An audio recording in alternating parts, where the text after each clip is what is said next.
Welcome to Detroit's Darkest Times.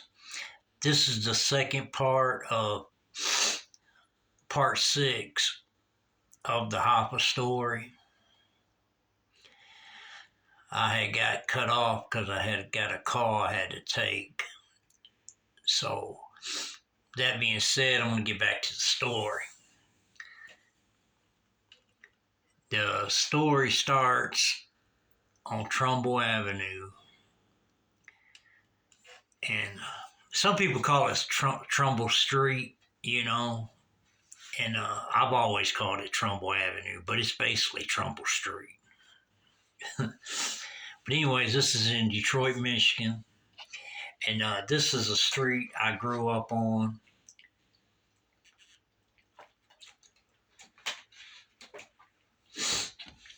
And this is where the Union Hall was at, that years later I worked out of. And Jimmy Hoffa, he was the former president of the Teamsters Union.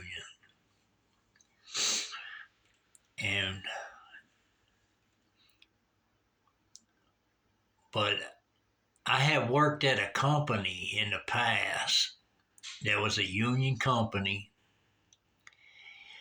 and then we had got new management in there,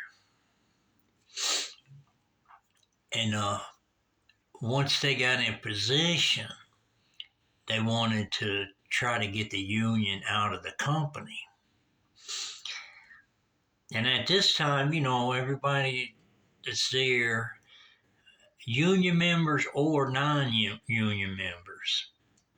And that's one thing I didn't understand how that worked, because I've been in the union for many years, but at this company, the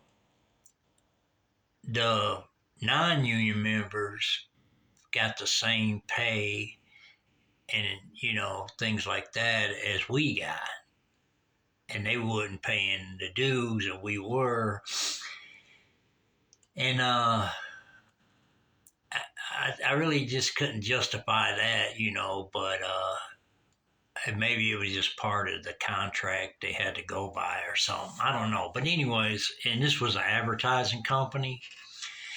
And I worked for multiple companies with the Teamsters, but over the years, and it's about 22 years altogether. But anyways, we got the new management in. They were trying to get the union out of the company. And they actually had a couple guys come from another company. So they said that was from another company. We had no proof of that. It's just what they told us. And they'd have like a group of us at a time go in the office. And then supposedly one of them was a shop steward, and then one of them was just a worker over the maintenance department. And they were saying how over the years they was having run-ins with each other, but eventually the union got voted out of that company. And the only way a union gets voted out of a company is when the company tricks the employees to make them think they're going to get, a bunch of money or something like that. And newcomers of a union shop that's not aware of what's going on, they will vote out a union just knowing they're going to get some money in behind it. So basically, that's bribing your employees, basically. But I'll tell you what happened at this company. And we're still on the Jimmy Hoffa story, but I just want to give you some intel about this specific company I worked at that was a Teamster union company. But anyways, they had a meeting, and we had a lot of newcomers, And basically, these newcomers come from the company that these new management people came from. So basically, their company closed down due to, probably couldn't run it properly or whatever. And it closed down, so they ended up at our company. And then there was actually, you know, salary workers, but they wasn't management. And then they worked their way up to the management by getting rid of the previous managers and stuff like that. And, you know, things like that. There's a whole nother story in behind that, and I'll probably make a video on that later on.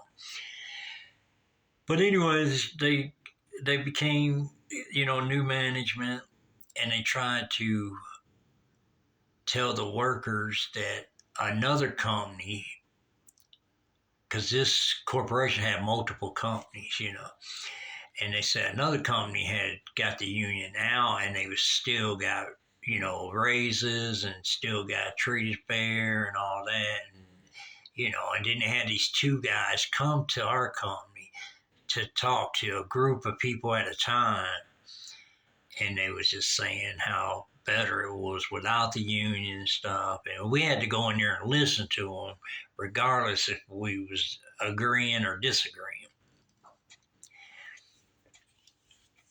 And at this time the whole company was about, I don't know, it was probably, I would say, maybe, I'd say 100, just wild guess, 125 hourly employees. Because I do believe there's like 200 total, but that's counting, everybody, the salary people and everything. So I think I'm just wild guess maybe 125 hourly employees. It could have been a little greater than that, but I'm not certain on. But anyways, he tells everybody after they have these group of employees go into the office and talk to these other two cats that came from another company. It was still owned by our company, and saying, just basically trying to talk you out of getting out of the union. Then the new management says, well, the corporate people gave me $60,000 to split with all the hourly employees if the union gets voted out. And then, like I said, we had at this time, because a lot of people was retired and stuff like that, so we had newcomers in here, and a lot of them newcomers come from the company that the new management came from. So really, it was just a big setup deal, basically. But anyways,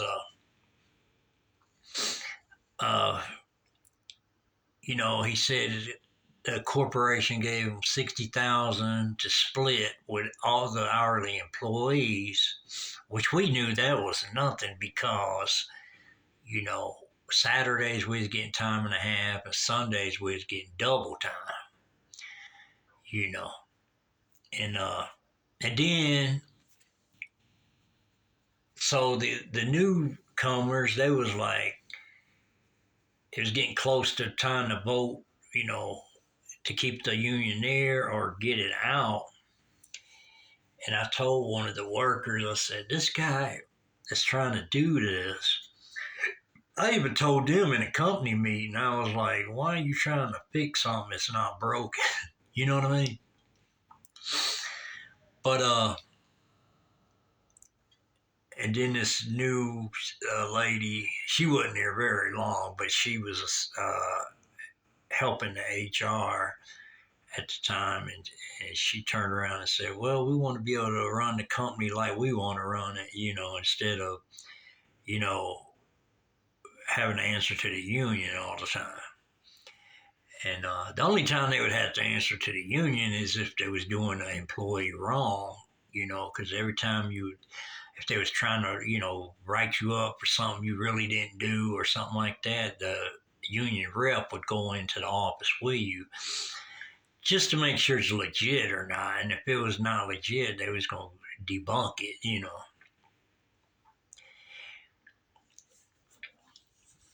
But anyways, the newcomers, they would started all talking, and they come from the companies the managers come from, so they was all in it together basically.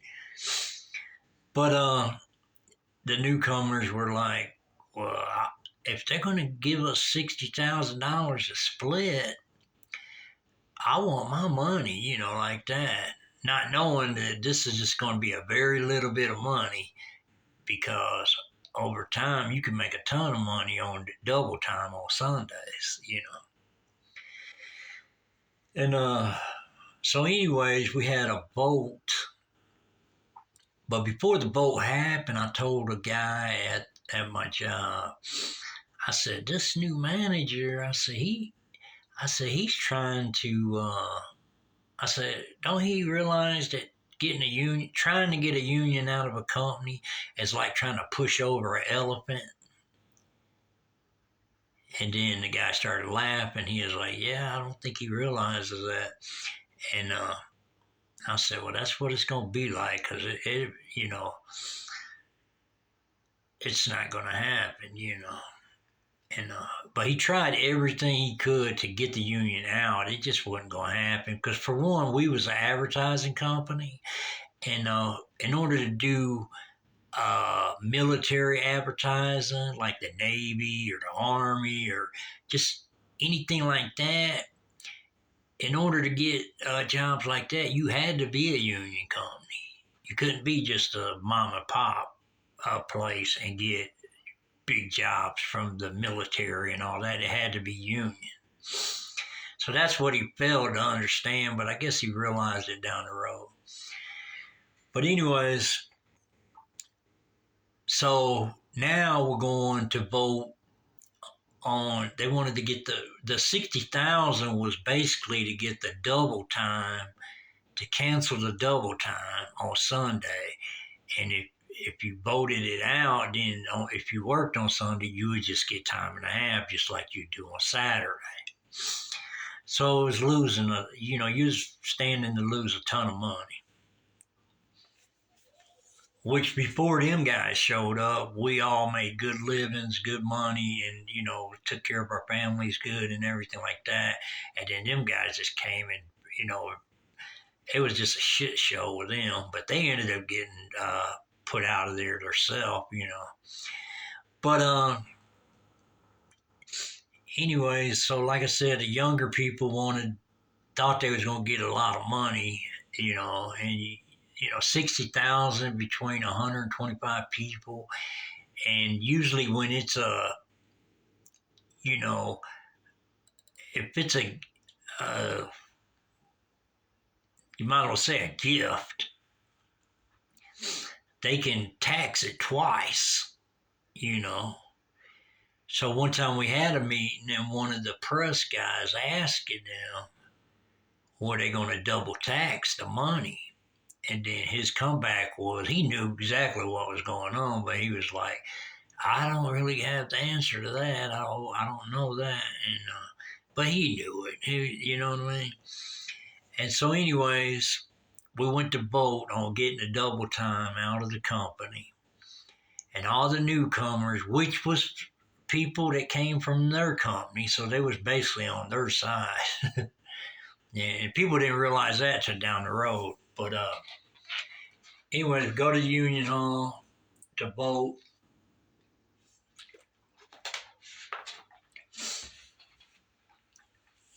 Then guess who wants to count the votes? The people. They just needed two people to count the votes, and then the union was going to count the votes also. But they let them count them first. And it was just two people, basically for another team, you might as well say. And the ones that were saying they wanted their money. But it was basically just a setup kind of deal is what it was. A lot of people didn't realize that, but I knew it right from the start. And but anyways, so They got all the boats over there, and you really can't say that the boats were more get the double time out than keep the double time in, because they sat way over to the side at another table, so it wasn't nothing for them to count the boats and then see how many they needed to take away so they would win. You know what I mean? Because nobody was just like eyeballing them or nothing like that. And really, I feel like that's what went down, because I don't think they had I mean, they had quite a few people there, to be honest with you, that was on their team, but I didn't think they had that enough people to come out winning. But they ended up coming out winning. So the joke was on them, but they already knew what was going on. They probably didn't care if it was $5. They was involved in the whole situation. But when it's all said and done, they split 60,000 between all the hourly employees, because the salary people couldn't be in the union. And anyways, they split it. They double taxed it, and then the time everybody got a check, I believe it was like $300 something per person or something. It wasn't nothing. And you know, but they knew what the deal was. I think they were just making people think they really wanted the money, but that was just a cover up. Basically, they knew that it wasn't going to be much money, and they got the double time out. So now everybody was making, uh,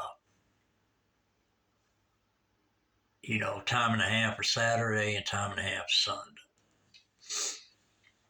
But I'm retired now, but I'm just saying this happened when I was involved in the workforce. And I just thought that was so crazy and stuff. But I knew, I know a setup when I see one, and also know a bullshitter when I hear one. And this manager guy, this new manager guy, I won't call his name, but he was definitely a bullshitter for sure. But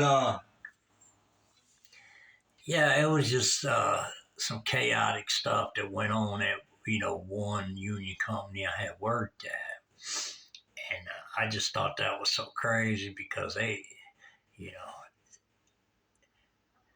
they was just really making it hard for people on down the road. Like at first they would have like uh, big tent gatherings where they'd have somebody come out and put up a big tent out in the parking lot, and then have a dinner and music and all this. But then that stuff went away, and then they used to give people turkey and hams and stuff like that for Thanksgiving and stuff like that. And then that stuff went away, and it was just a shit show. Basically, them guys just basically ruined that company. But now the owner might have appreciated them until he had to get rid of them. But because by what they did, they saved the owner a lot of money. But it just shitted on all the employees. But now today they got a few good workers and a shit ton of shitty workers. So, and that's what they get for doing what they did. And they got rid of a lot of people. Not myself, because I have retired, but I watched them get rid of a lot of good workers over the years, and it replaced them with just people that would come to work every day but didn't want to do shit. You know what I mean? So that shit was crazy. But that's how a company goes under. But it's owned by a big corporation, so if they see a company losing tons of money, they would either sell it to somebody or just shut it down before they just constantly keep losing money. Because I do believe, like in a company like that, they got they gotta have in the positive X amount of money ever so often. And it might be every quarter of the year, it might be every month. I'm not certain on that, but I do know they gotta have an X amount of money that's to the good, you know.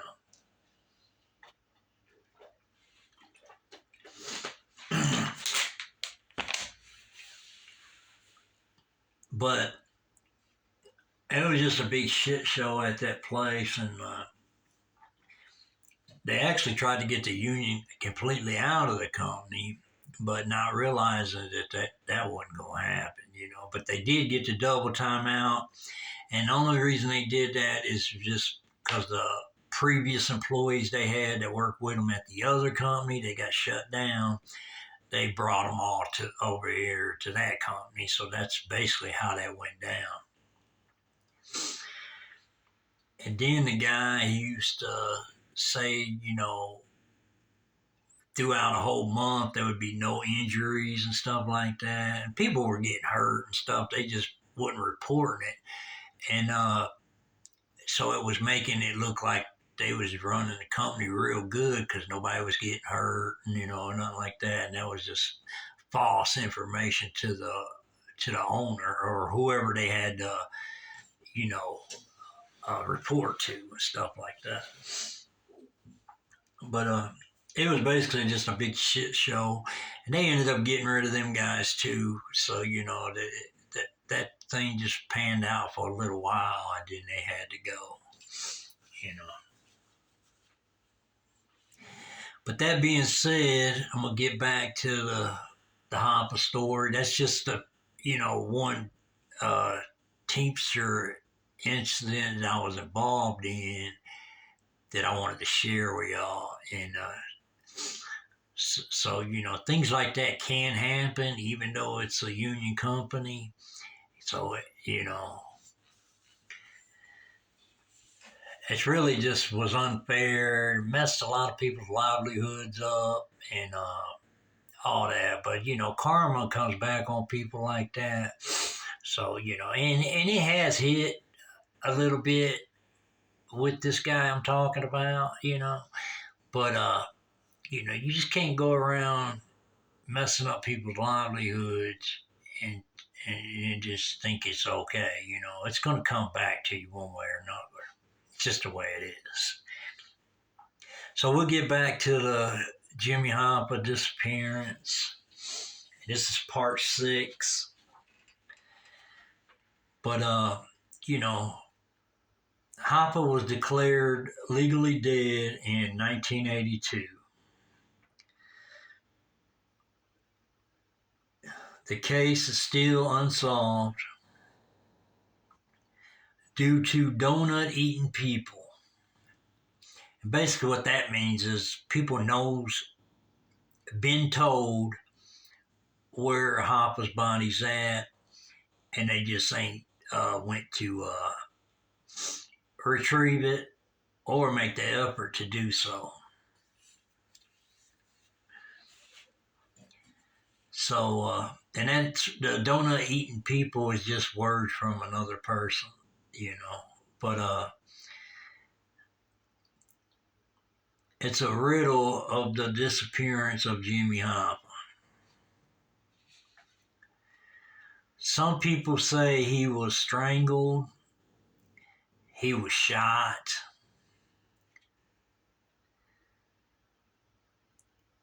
he was put in a barrel, shipped off, he was burned in an incinerator, he was buried in multiple places,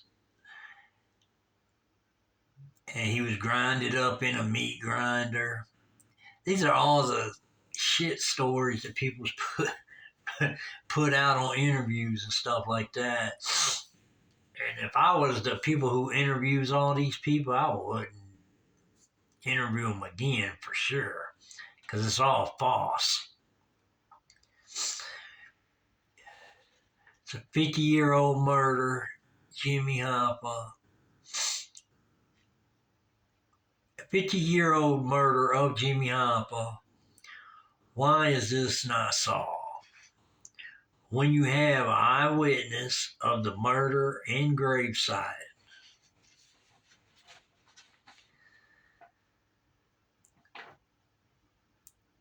this message is to all news channels and all media platforms.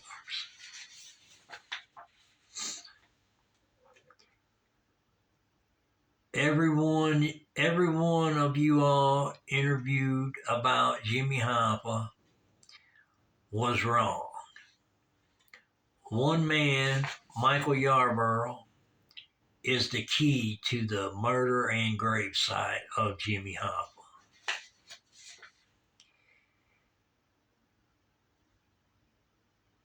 If you all want to discover the body, this is the guy to interview, Michael Yarborough, because he actually seen the murder and burial of Jimmy Hoffa. He's reported where Jimmy Hoffa's at, but says for some reason they haven't checked it out yet. But now he's reported this to the feds of Detroit. And one time they threatened to put him in jail if he came back to their office, which he made several trips to their office prior to that, and several phone calls. And so right now the Jimmy Hoffa story is on the 50-yard line.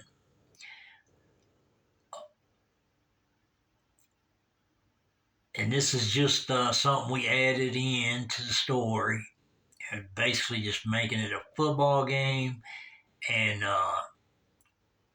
when the touchdown happens, Jimmy's remains will be recovered from the Renaissance Center in Detroit, Michigan.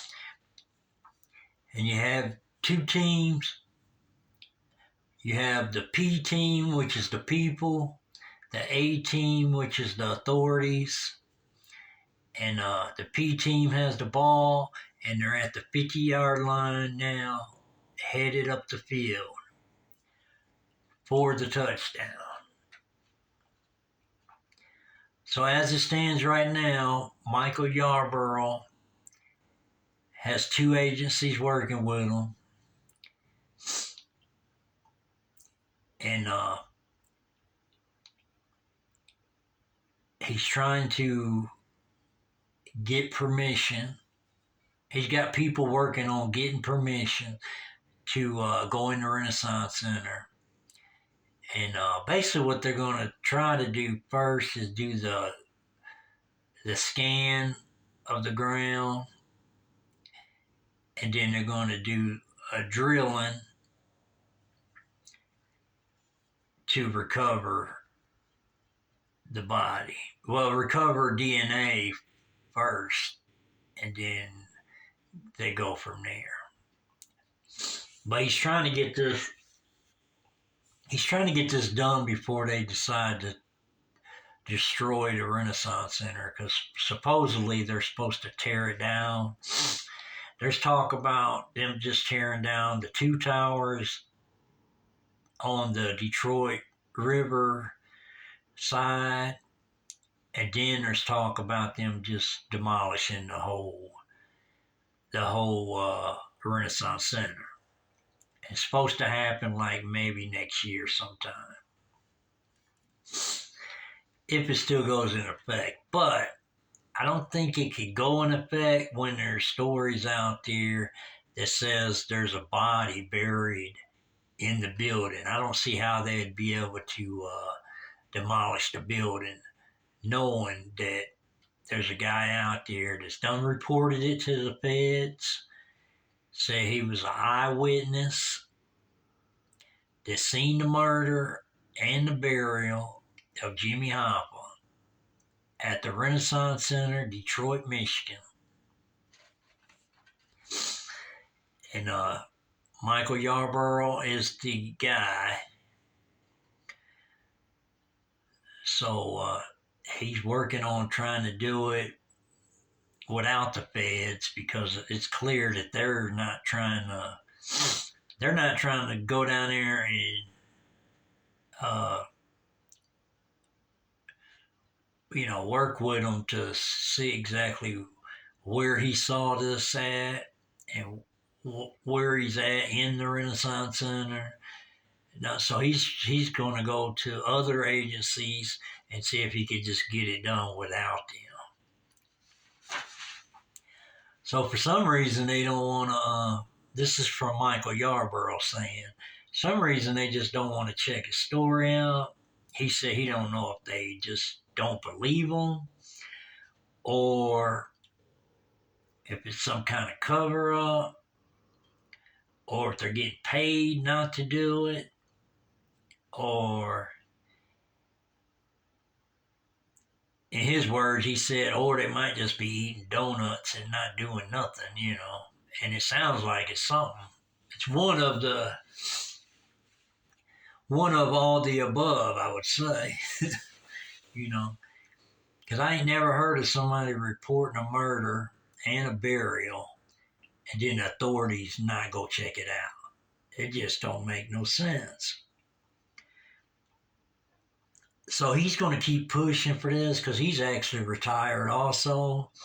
And so when you're retired, you got a little extra time to do different things because you're not obligated to, be somewhere all the time and things like that. So, you know, for the new listeners that ain't heard about the story, I'm going to give you a rundown on it. And that way you'll know exactly the Jimmy Hoffa situation.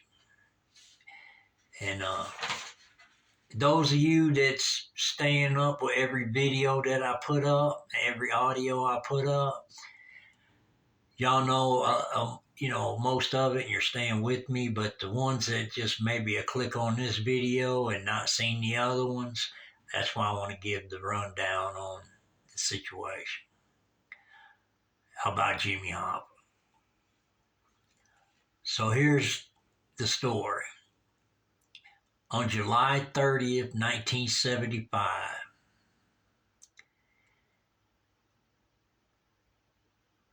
Jimmy Hoffa was at his residence earlier that day getting photos took of himself. Then he tells his wife he's got a meeting at the Red Fox. It's a restaurant on Telegraph Road about 2 o'clock in the evening. So he goes to the Red Fox and he's waiting for the guys, but the guys don't show up. So then he goes to a payphone and he calls his wife and he tells her they didn't show up, so I'm going to stop and get some steaks, come home and cook them. And I'll be home in a little while. And that's the last that his wife's heard from him. But after he gets off the phone, these guys show up. And they're in a 1975 Mercury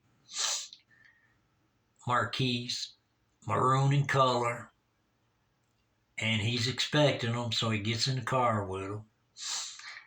And they go straight to the Renaissance Center. And then they arrive at the Renaissance Center. And at this same time, Michael Yarborough, he hears that Mayor Coleman Young is doing a bicentennial hiring for the Renaissance Center. And this is in 1975, July 30. And the bicentennial is 1776, and the grand opening is going to be 1976.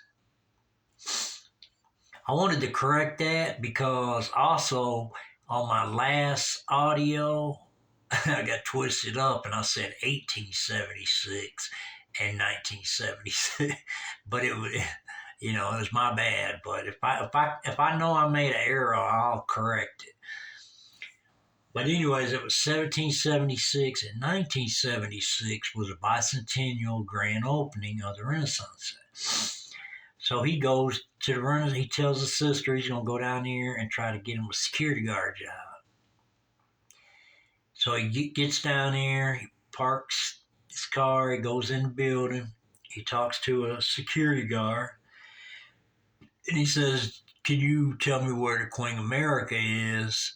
And this is a temporary agency that's employing people for the Renaissance. And then the security guard says, "Yes, go down the escalator to the ground floor, make a right." Well, when he gets down the escalator, he makes a left instead. Maybe he just got twisted up or whatever, but he makes a left and he walks down the way, and then he gets to a door, and on the door it's got a sign that says authorized personnel only. You must have steel-toed shoes, hard hat, and safety glasses. But he starts hearing a guy screaming, "Help! Help!"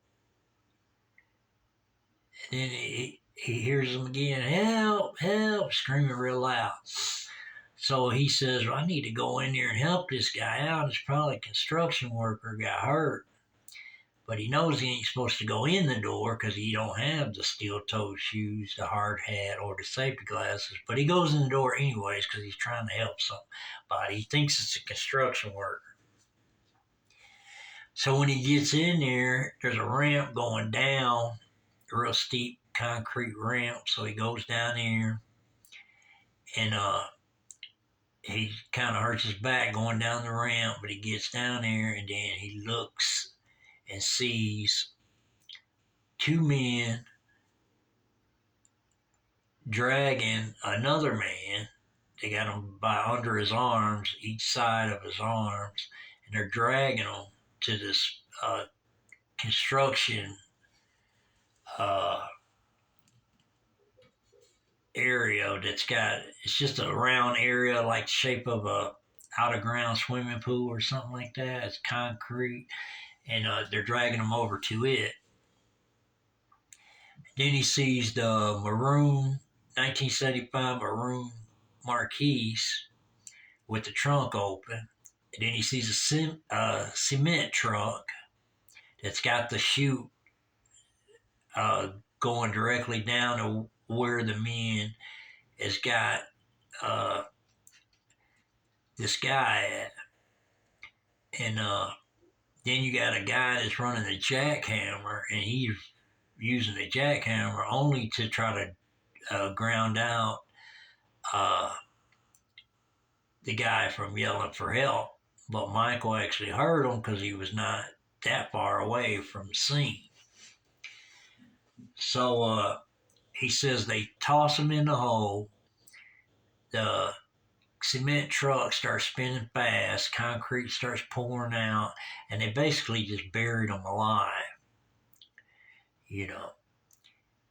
And then he sees that there's a guy in the front driver's seat, heavyset dude, and then he sees a guy coming up toward him on the side of him, and the guy tells him, "You better get out of here. You're going to be next." And so he threw his hands up. The guy shows him a gun, and takes his glasses off. And Michael Yarborough said he had an evil look in his eyes. And then Michael threw his hands up and said, "You ain't got to worry about me. I'm out of here." So he takes off, but he said when he got about 10 or 15 feet away from the guy, he looks over his shoulder and the guy's coming at him. So he takes off running. Then he runs in to the other side of the building, and he runs into the bathroom and he sits up on the commode and has the door shut. But then he says he sees some black shoes come in from underneath the door, and then the guy just turns around and leaves. Michael said at this time he thought the man was going to push the door open and shoot him right there. So he actually wet his pants. So he waited a little bit and then he went out to see if the man was gone, and the man was gone.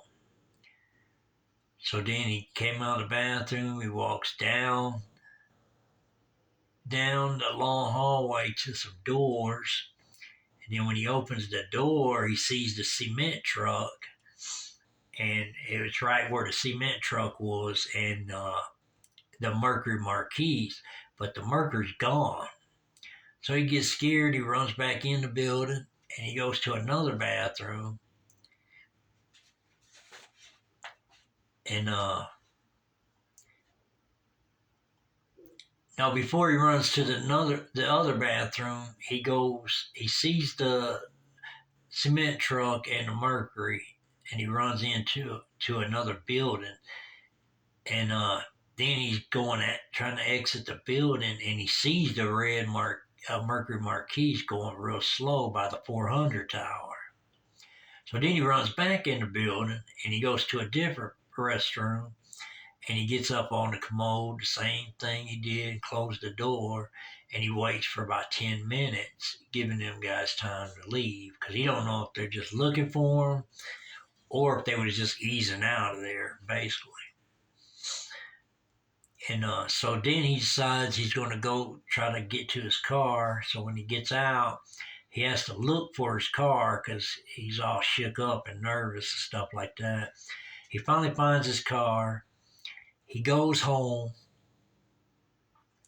and he tells his sister, his brother, and his brother's old lady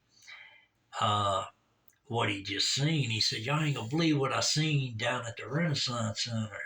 I seen a dude get put in a hole and buried."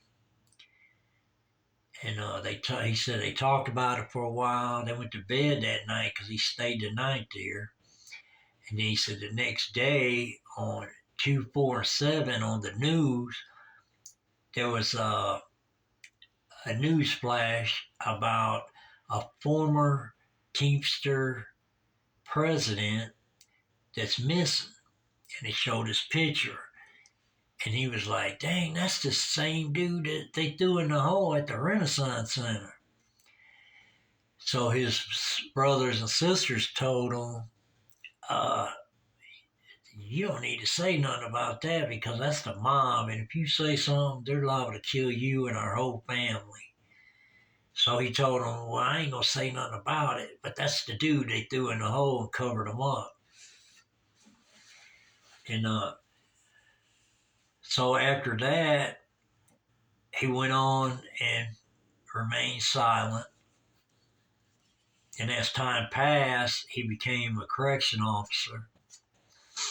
Then he had a couple of friends that were state troopers and that they went to church, same church. He told them about it, his friends, but they told him, "Hey, you might need to leave that alone because that's bigger than the both of us."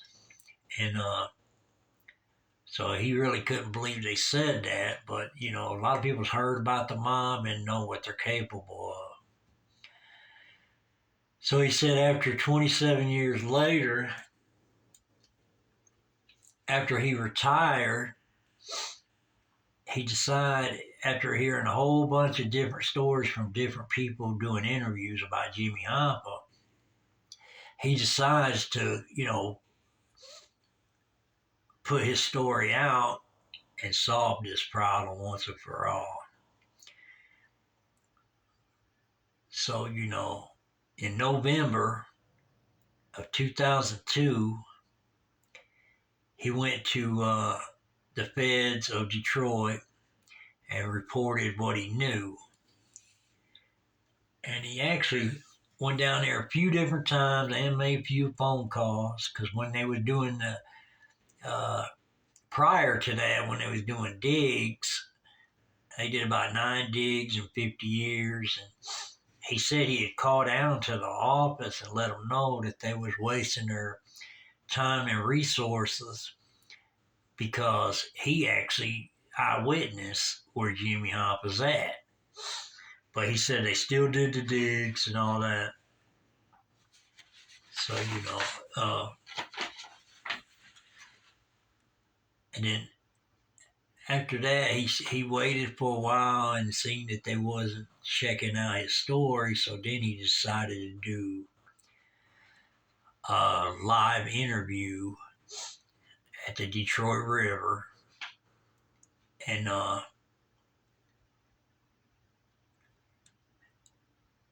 tell his story.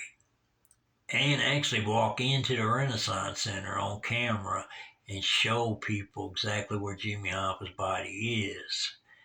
And now he's just working on trying to get the right people in there, which he's got people on board ready to do it. They just got to get the permission. And right now, General Motors moved out of the Renaissance Center to the Hudson Building, and they got to get permission from the. Basically, all they need is permission from a court that gives them permission to go in there and look for a deceased body that's buried, or permission from the owner of the Renaissance Center. So either or, and they might go through the court system if the owner tries to, blow them off. They might go through the court system, and once you get a judge to, rule in your favor, then you'll be able to go in there and do it. And that's what he might end up doing. I'm not for sure. I just know he's still working on it. He's got a DNA forensic professional that's working on the John Benet Ramsey case right now. And he's willing to, check for DNA in the car and at the Renaissance Center. Just in the car, just to see who all was in that car. And right now, they just got 2 different people. It's just the Jimmy Hoffa and the driver, and they ain't got the other guys. But the only thing the feds are saying about the DNA that they did years ago is Jimmy Hoffa's DNA was found in the back seat, which is natural. Then they had a dog sniff the trunk, and the dogs, got the scent of Jimmy Hoffa from the trunk. That don't mean dude was in the trunk. People are just saying he was in the trunk because the dog sniffed, but that ain't it. The smell can go through the back seat into the trunk. You know what I mean? So, and the dogs probably can smell in the trunk and smell what's in the back seat, basically. So that being said, Jimmy Hoffa was never in the trunk. I know people think he was, but that wasn't the case. And then there's some people said that they seen, as they left the Red Fox restaurant, they seen 2 guys holding a guy down in the backseat. That's horseshit too. That did not happen. But anyways, that's just a few different theories they had. They got so many theories on this. It's just unreal, but it's just mind-boggling to me that they won't go to the Renaissance Center and check out Michael Yarborough's story. But he said he's working on it. He's got different people working on it with him, and he's not going to mess with the feds of Detroit because it's clear they ain't trying to do nothing about it. And he feels like they're just sitting around eating donuts. But, who knows, you got corrupt things going around everywhere, so this is probably one of them deals, you know what I mean? But hopefully he'll get the right people in place and get the authorities to help him, as far as the court or the owner of the Renaissance Center. And if he can get approval for one of the two, he'll be good to go. And then, so right now we're at the 50-yard line and we're moving down the field. This is going to happen. So just bear with me. Keep up with the channel. This is Detroit's Darkest Times. We appreciate everybody. We'd like you to subscribe, hit the like and the notification bell, support the channel. If you really want to donate to the channel, the cash out is $FC313. The PayPal is DDT313. So it's your choice, but donations would be appreciated. Support the channel by subscribing, and have a good one. We're out.